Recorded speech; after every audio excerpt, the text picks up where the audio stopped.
fake narrative and misleading by Western monks about EPUTHOU, PAKHANGPA. Firstly, what the monks did was to connect the Mahabharata with our civilization. They had been lying even today. The Manipur mentioned in Mahabharata is the day-to-day Manipur. Secondly, PAKHANGPA was Arjun's grandson in Mahabharata.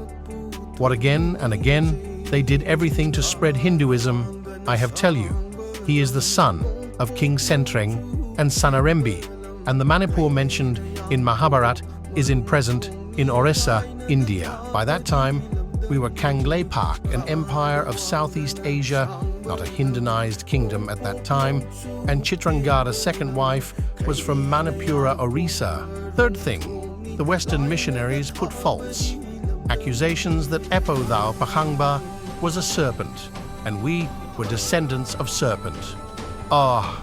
Another propaganda of big layers. So Menchisana Lenungkomba left his throne and went to the north of Iril River. He meditated for decades, and he got the enlightenment. He achieved his true form of incarnation of a Panba, and he was able to change his appearance to anything in universe.